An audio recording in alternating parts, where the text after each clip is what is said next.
Tiana's Bayou Adventure is the newest attraction at Disneyland Park.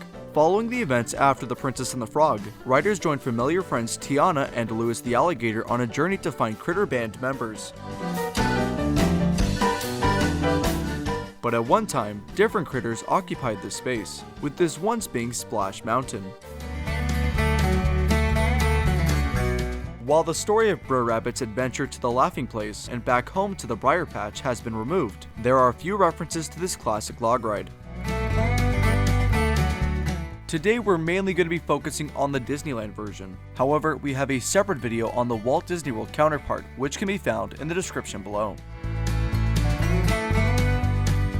Entering Tiana's Foods, we take a right and face a fireplace. The shelf above has a couple of nods to Splash. First, a miniature showboat. While showboats do have a presence in The Princess and the Frog, it resembles the Zippity Lady from the finale of Splash Mountain. The shelf has small three figures of a fox, rabbit, and bear, a nod to Brer Fox, Brer Rabbit, and Brer Bear. Right next to them is a log-inspired planter. Even though the current ride still uses logs, it's a fun reference to the ride vehicles of Splash Mountain.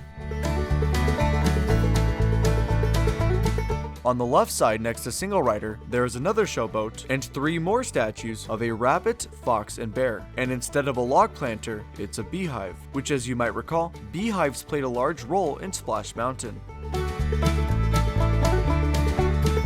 This next one isn't a reference but a forgotten piece of Splash. As part of the retooled attraction, a large portion of the queue was removed. The line would start on the bridge heading to Critter Country, make a left behind the Briar Patch gift shop,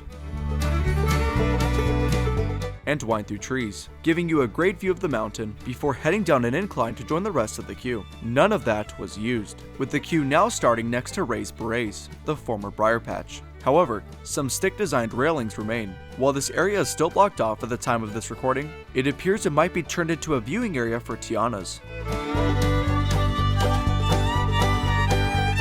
After the first drop, we head into the bayou. On a screen, you'll see a familiar looking tree stump. You might remember this being at the top of Chickapin Hill, which unfortunately did not survive the retheme. It's an excellent way to pay tribute to this iconic design element.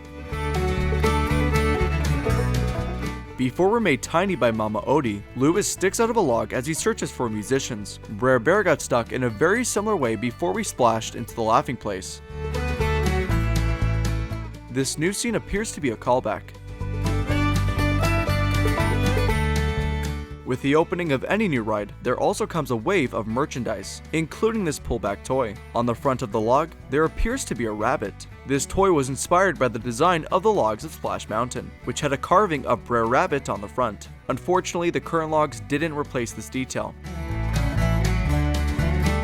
While this line of merchandise is currently only available at Walt Disney World, expect it to arrive at Disneyland very soon. When the final day of Splash Mountain rolled around, the only merchandise you could get were pressed pennies. While these pennies were discontinued, there is still a Splash Mountain / Critter Country pressed penny still available. For context, with the arrival of Tiana's, the Critter Country name was retired, replaced with Bayou Country. On Main Street inside of the Mad Hatter gift shop, you'll see three pressed penny machines. One of them has a press of Brer Fox and the Critter Country logo.